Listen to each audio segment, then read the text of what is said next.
Good morning, Brittany, and thank you for joining me on the AMIV Health and Wellness segment. Also, thank you for opening up your home to me and Nurse Donald over here. I'm really excited about kind of showcasing our services and especially the mobile aspect. And also, I'm really excited that you're someone who sees a lot of value in this kind of service, in this industry, and with mobile IVs, and you're someone who implements it kind of into your routine and your life. So super excited with all that.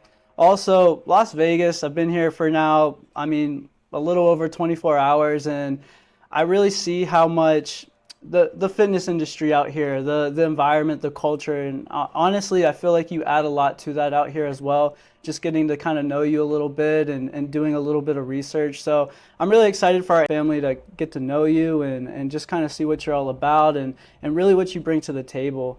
I guess that leads me into my first question. Just in terms of your life, your journey, tell us a little bit about some of your accolades and kind of what's brought you to where you're at currently, even with being a three-time third place Strongwoman champion, world champion, and now you're in the bodybuilding scene and, pursuing your pro card. So just kind of take us through your journey a little bit. Yeah, so first off, thanks for being here. I think that just speaks, we connected from a mutual friend who's on the team, Charles. I thought that it was a really cool service. I think I just Instagram messaged you, and then we hopped on a call, and like a week later, you guys came to my house on a Saturday morning, so it's really cool. Here we are. Yeah, it's awesome. So I grew up in Massachusetts, and I was always a runner. I just liked it was like an escape for me. I kind of fell in love with like the feeling of sprinting and just almost like the lactic acid pain when I was little. Mm-hmm. And I went to high school. In middle school, I started going to the high school to start practicing with older girls and just putting myself, around better athletes. I kind of always liked the weight room because even I think in seventh graders when I started lifting, I was always aware of like aesthetics. I thought it was just, I was fascinated with people that could build muscle and look a certain way. I thought it kind of demanded a presence that I liked. So I started even in track, I started lifting just upper body because even from a young age, I was like, oh, my legs are muscular from sprinting workouts, but my upper body doesn't really match. Mm-hmm.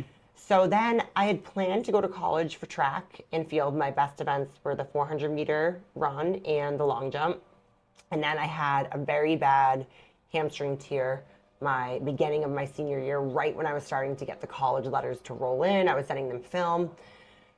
So a little heartbroken, but I started to kind of figure out, I knew I wanted to go to college. I wanted to be the first person in my family to go to school. But I come from a very old school, blue collar Italian family. Mm-hmm. And they were like, we're not co-signing a loan for you. You can go to community college and figure it out. And I knew, again, grew up in a small town. I knew I wanted to just get out of there and do something. So I started doing some research. And I found out that actually, if you're willing to wake up really early in college and you have an athletic background, a lot of times they'll hand out Division I rowing scholarships, kind of like candy, honestly. Mm-hmm. Like they have a lot of money to give at certain schools. So I ended up emailing the coach at University of Rhode Island. We kind of got along. She ended up having family from my hometown. So she liked me and she's like, look, I'll take a chance on you. I can't give you a lot of money your freshman year. But how the scholarship works is it's merit-based. So if you do a good job, we'll give you more money every year. And I had a little bit of experience with rowing because I grew up in, like I said, Gloucester, which is like a fisherman's town. So I had done something called seine boats, which are like Viking boats. Once a year we have a festival, and I kind of thought it was pretty like badass just to be like, I felt like a Viking, just like rowing in the ocean. Did you get to dress up like a Viking too? No. It was just athletic clothes. Yeah. Gotta play the part, Yeah. But I thought that was fun, and it turned out I was okay at rowing, so I was able to put myself through college with it. Mm-hmm. I'll be completely honest, I did not love it. You kind of just adapted and overcame. Exactly. Division I rowing is very, like, you're doing the same thing every day. It's not like seine boats where you're kind of just muscling through. It's extremely technical.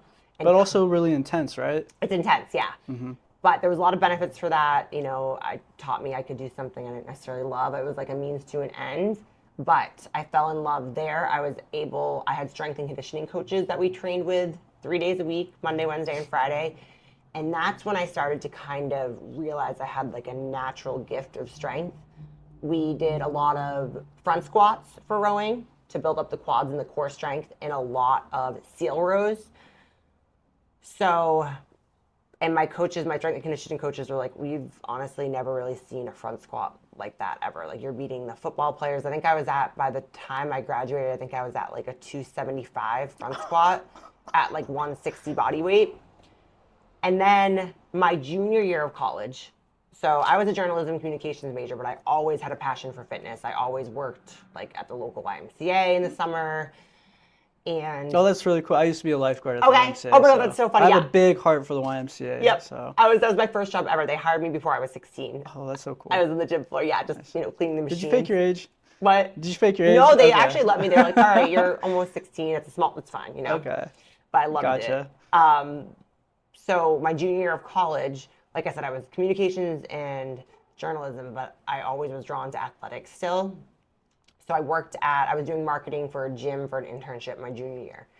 And I remember we were planning a big event, and I somehow just, when I was doing research, stumbled upon something called Boston's Strongest.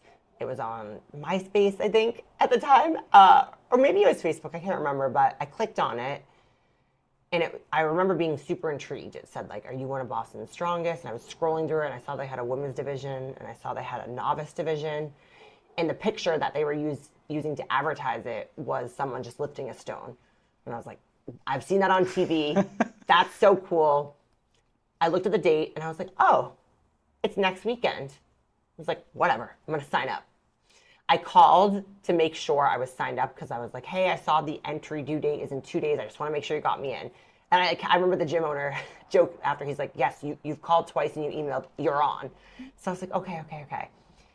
And before I knew it, I had girls messaging me. There was something called News Group, which stood for New England Women of Strength. Mm-hmm. And they were doing their due diligence to try and really grow the sport and not scare people away. And they messaged me. They're like, all right, we can send you some DVDs on stone lifting if you need it. And I was like, I'm just going to wing it. Honestly, like, I think I'm fine. I showed up that day, and I remember very vividly, I was always like pretty girly and feminine. I was wearing pink shorts, and I had on this black tank top that was like a silky material. Mm-hmm. Not the best thing to wear for strongman. So there was 5 events. I ended up like pretty much killing all of them. I would never touch them, but like I said, because of rowing, I had like brute strength. So I was like, all right, I'm just gonna see what the other people do and follow the rules. So it was a yoke walk, a sandbag carry, a deadlift, an axle overhead press, and stones. Mm-hmm. I did great in all the events. There was 6 girls in the novice category. When it came to the stones, I remember it was 150 pounds, max reps over a bar. And I remember, like, I got a couple over, and I thought it was the hardest thing in my life. And the shirt, it kept slipping because, again, now you don't wear silk. Now you've learned. Yeah, you don't wear silk when you're doing stones. You wear either cotton or you have, like, something called tacky that you put on. But I ended up winning, and I remember I just had the same feeling that I had when I was running. I just felt like I loved it, and I felt like I was pretty good at it. Because, like I said, rowing always felt like a means to an end. I wasn't super passionate about it. It was just allowing me to get an education and, pay for college. So I knew that, like I said, that was my junior year of summer. I knew that I had 1 more year of rowing, and that really helped me get through my last year. Because at this point, I'm burnt out in rowing. I don't want to do it. I just know that I need to complete my degree, and I can't, afford like whatever tuition was, like $80,000 a year or something for out of state. So I knew that I had a plan. Whatever I did when I graduated the University of Rhode Island, I wanted to get a job in Boston, in that area, so I could go to that gym. And I did that. So I was able to get a job in Boston. Like I said, I was kind of like always, I never wanted to go back home. That was always my goal. I wanted a job. I wanted to grow up fast, do my own thing. I was super independent. So yeah, I'll never forget. I graduated that May of 2014 from URI. We still were in our rowing season. So we had like 2 more weeks where we were still on campus because we had our A10 championship, which was in New Jersey that year. As soon as it was over, the next day, I remember I took, stuff out of my dorm, moved into my new apartment. And literally the next day I signed up at that gym, which was called Total Performance Sports in Everett, Massachusetts, which is right outside of Boston. We had like a skyline view of the city. It was so cool. And I remember I took a selfie in the mirror that day and like was flexing, and I was like, Road to Strongwoman starts now. So that was June of 2014, and that August, the same competition happened, but this year I wasn't a novice. I was a middleweight, because that was like between 160 and 180 pounds. So my graduation gift from my mom was she got me someone that was going to help me with nutrition, because at this point I was a rower doing endurance work. I was just always eating. And now I wanted to like try and gain muscle and get stronger. So that was my graduation present. I worked with, his name was Matt Mills. He owned Lightning Fitness in Connecticut, and he was a professional strongman. But I also liked the way he looked, because a lot of times strongmen don't necessarily like care about aesthetics. But he stayed lean, but he was also big. So I hired him. He taught me a lot, my first coach. And then that year I ended up placing first for the middleweight division, which qualified me for nationals, which was in Reno that October. And I wasn't going to go because just like self-doubt. I was like, I'm so new. I don't know if I'm ready for that level. And then the other people at the gym, which was an amazing community, kind of like, you know what, Britt, it's a good learning opportunity. Just go. So I was like, okay, I'll go. It's nice to have that kind of support system. Yes. And I, again, that was one of the reasons why I chose to move to that area, because I was so drawn to the people in the sport. And I knew, just my personality, I knew after college rowing, I needed something right away. Like, I'm one of those people, I think a lot of athletes are, like, I like to have a lot on my plate because it helps me be better at work, life, all of that. And I also, I just graduated living in Boston. I didn't want to get caught up in any of the party scene. I wanted to just you want to stay be an athlete. focused. Yeah, stay focused. So I ended up placing at nationals, to my surprise. I remember I was just so shocked. Like, I couldn't believe it, because I had zeroed. There were 6 events. It was like a 3-day event. And I zeroed. I was not very good at overhead presses. And there was like a keg dumbbell medley combo. And I zeroed it. But because so many other people zeroed it, and I placed well in the other events, my point system was still high enough. Because that's the thing with strongman. You're not choosing your weights. So a lot of times people will literally like zero or fail an event. So that was pretty exciting for me. That qualified me for the Arnold for March 2015, which was, like about 6 months in between. And I kind of just, that's when I was like really committed.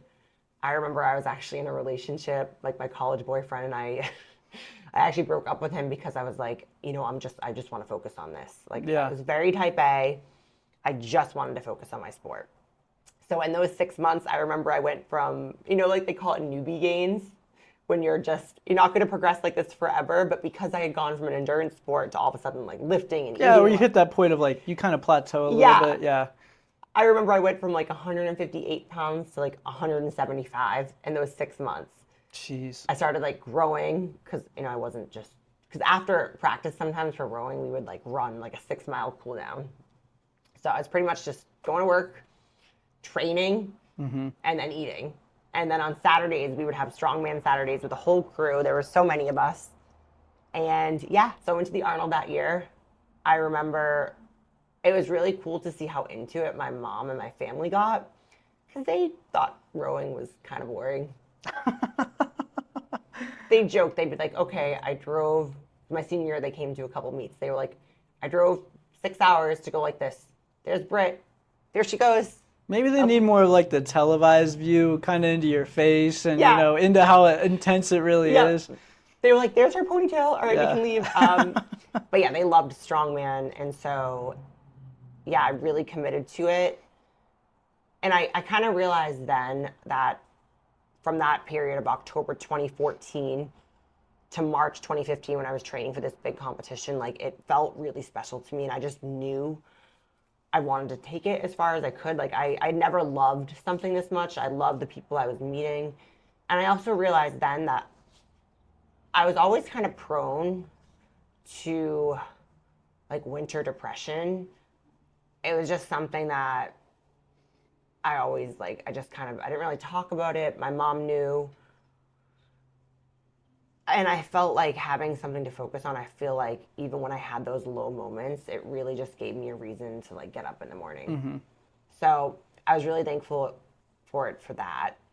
No, seasonal depression is a real thing. Yeah. Especially like you're probably in Boston, Rhode Island, that area, it gets so gloomy For and like 6 months. you just Yeah. get depressed. You're not outside, you're not getting sunlight. So, Yeah. no, I totally get that. So that March, I got my ass handed to me. I had obviously goals and dreams of like placing. I didn't even make it to finals that year. I made a lot of mistakes, but I felt like I left and I was like, okay, I know what I can work on. I know I need to improve my static strength. I'm a really good mover, but I need to improve my static strength. So then that year, I did a bunch of like local shows, just getting more experience. Ended up, you had to like progress to get there. So I had to go through. I had to like win a local show, and then a local show would get me to nationals, place at nationals, and then I did the Arnold again. And about that time, that's when they started introducing women's pro cards. I kind of had a little bit of a hand in that because I remember I worked at Boston Business Journal and a journalism degree, and I remember I was pissed, like kind of reading how much money like Brian Shaw and Eddie Hall and Thor could make. And I was like, why can't women go pro? I remember I emailed the Strongman Corporation president, who was a woman. She goes, I've been trying. She's like, it's going to happen at some point. So I ended up getting in touch with NPR and telling them. So I was able to do an interview there, which helped spearhead women getting pro cards. So that year in 2016, they were giving out the first pro cards. So I went, I was determined to get it. I missed it by the slightest mistake. Because in strongman, there's a lot of technical aspects. I remember like I was in second overall, paving my way towards day 2, which was finals, top 4. And I have this video. I can send it to you after. It might be funny to put on the overlay. Yeah. There was a medley with 3 kegs. You had to put the 3 kegs, 3 different weights on a mat that was about 60 feet away or so.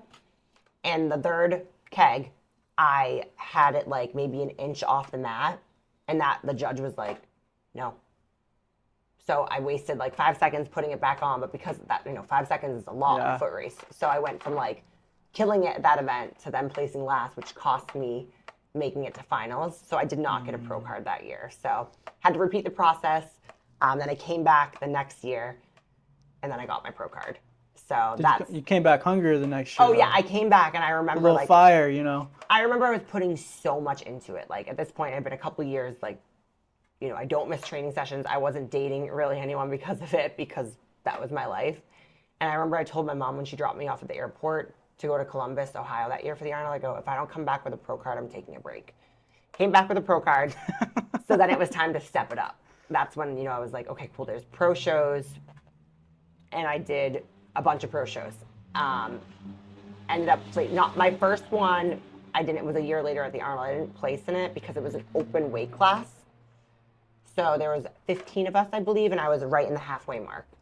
But then I ended up just doing all the pro shows. And it's kind of funny because I was so upset with myself, I kept getting third. But then I look back now and I'm like, okay, I was third in the world.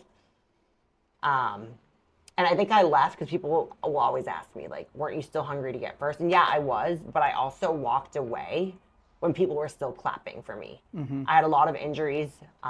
It's strongman, when you go all in, you're going to have kind of like a back injury is inevitable. So I had back injuries. I had, because of my torn hamstring my senior year, that kind of gave me a little trouble still sometimes.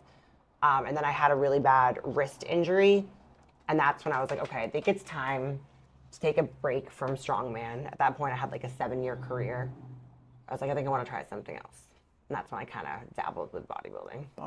So, yeah. And here you are. Yeah. Yeah. Okay, so throughout this whole journey, what would you say, you mentioned a number of setbacks, struggles. What would you say was your biggest either physical or mental setback?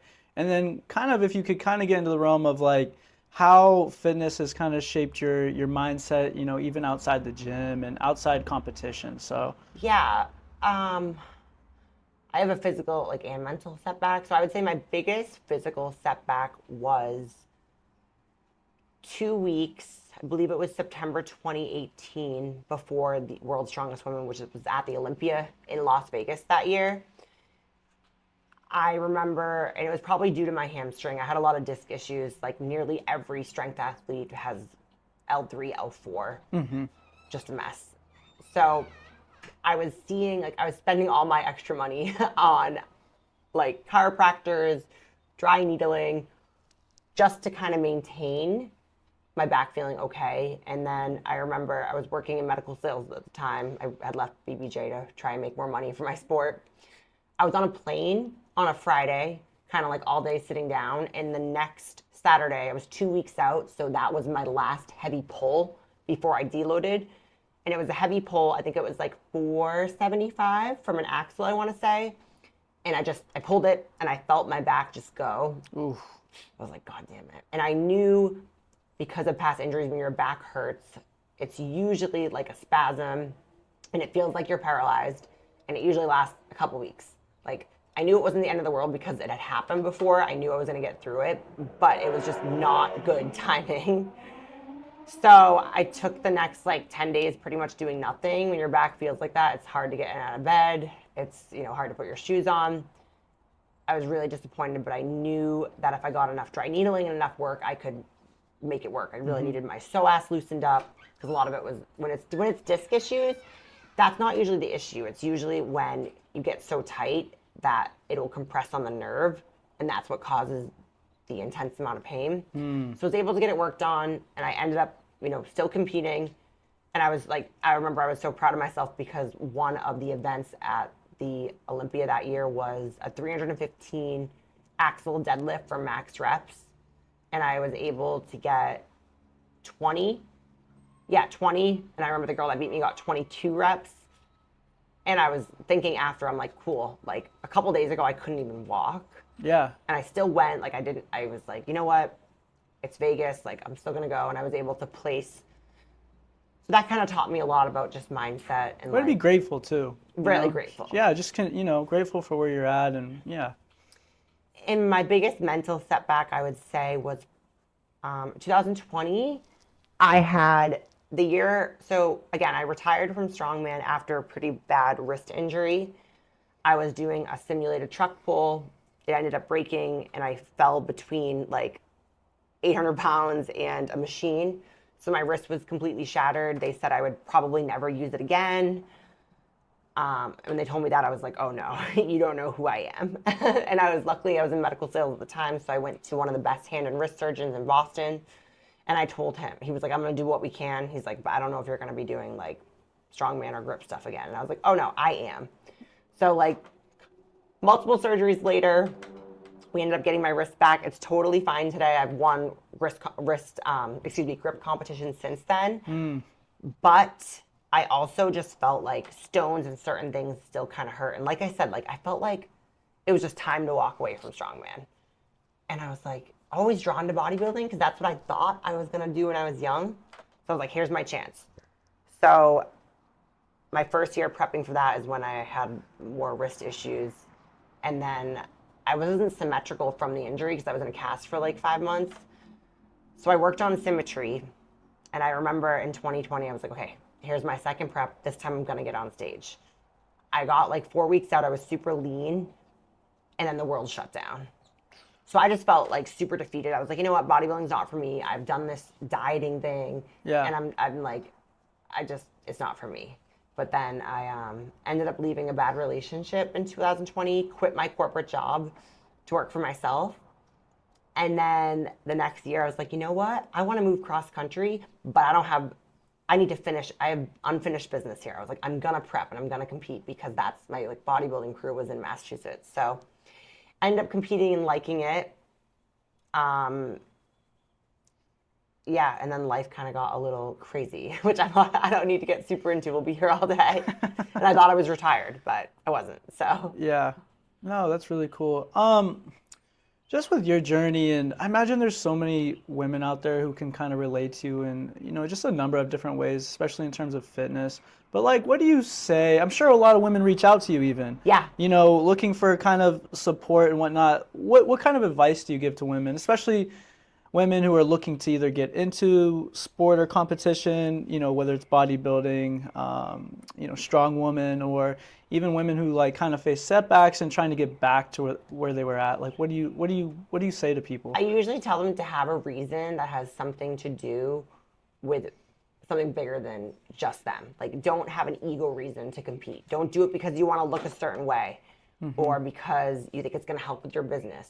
You need to find what really drives you, whether that be like a setback or a lot of people, like, I feel like find strength sports after a divorce or a major life hardship.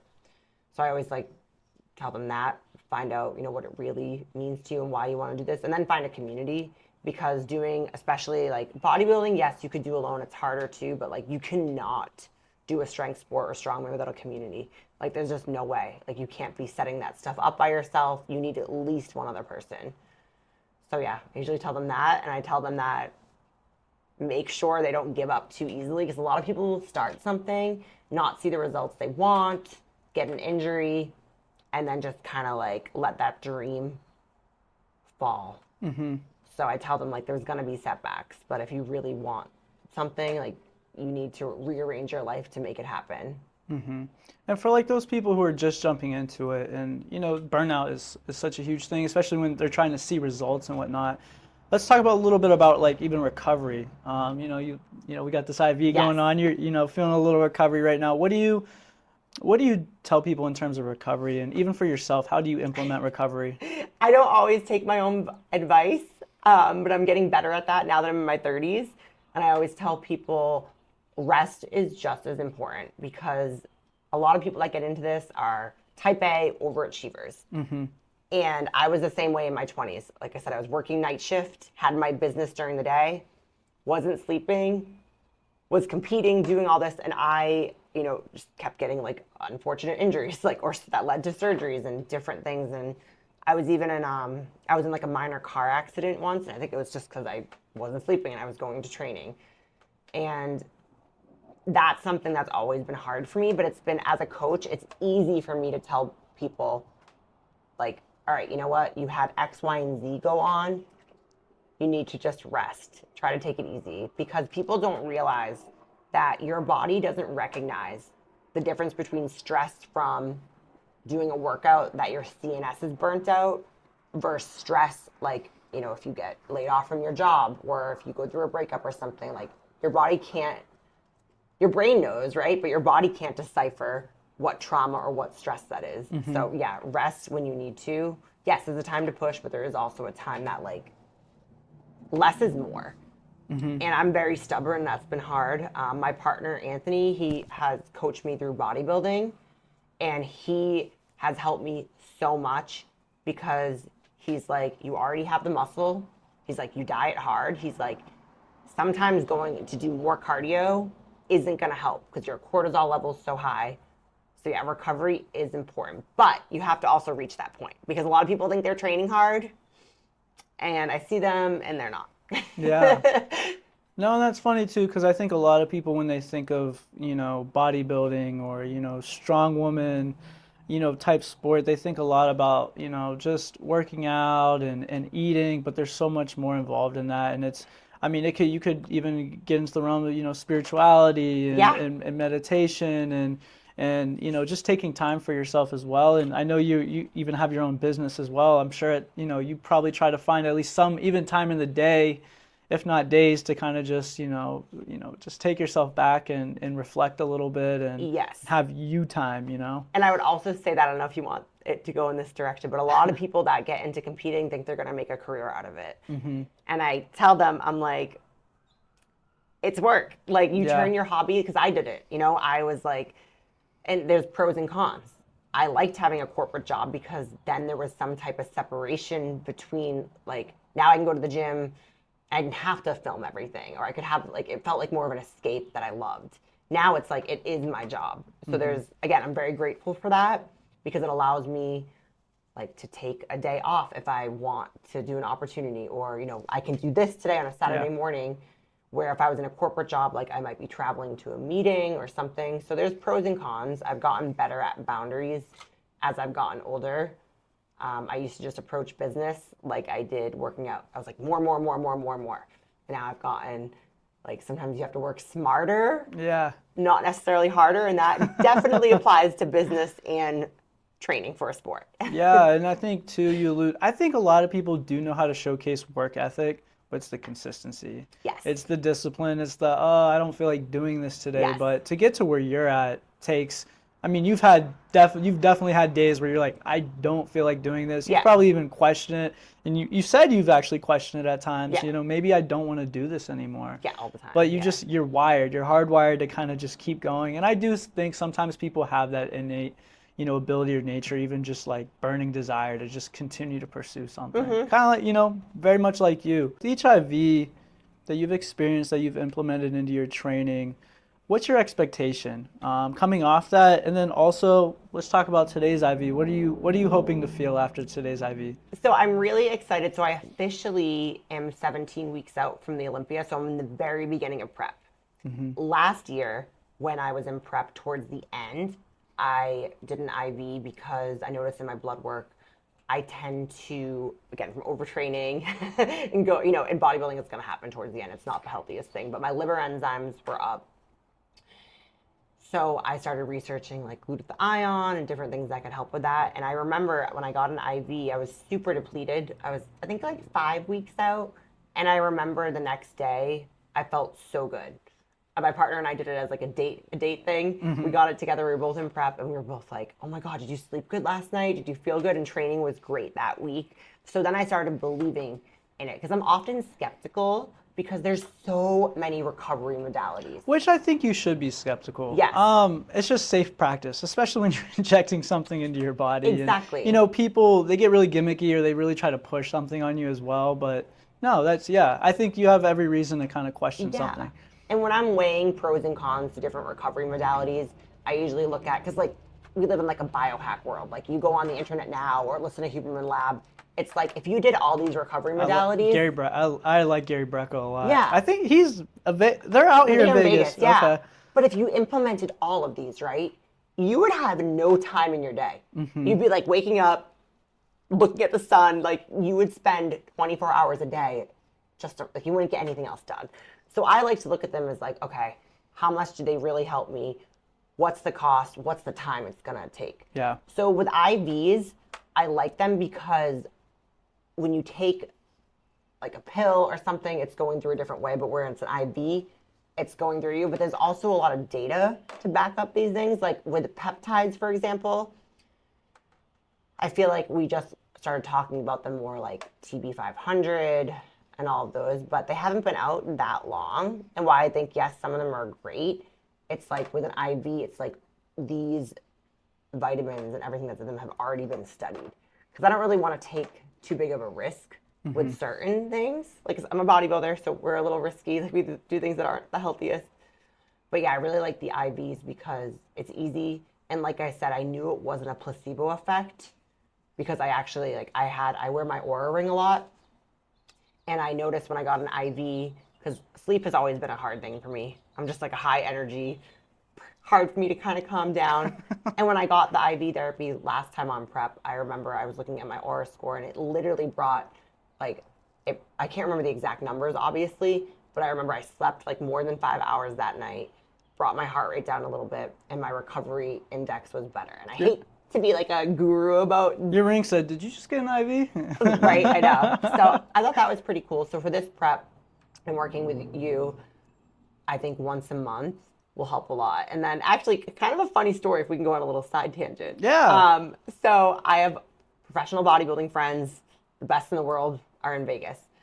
I was talking to a friend the other day, and they joked and teased my partner. They were like, "Okay, be careful if you get the IVs, the glutathione. That's how so-and-so got, so-and-so pregnant." Because I guess, like, yeah, I know. I guess, and I've heard of it twice in the bodybuilding world where guys were getting a lot of glutathione stuff. Then all of a sudden they got their significant other pregnant. Oh, wow. So, That's the secret. So, I thought that was kind of funny too. Just little tangent. But yeah. No, that's hilarious. And I know you've gotten IVs in more of a kind of brick and mortar setting. How game changing is it for you to experience it in the comfort of your own home?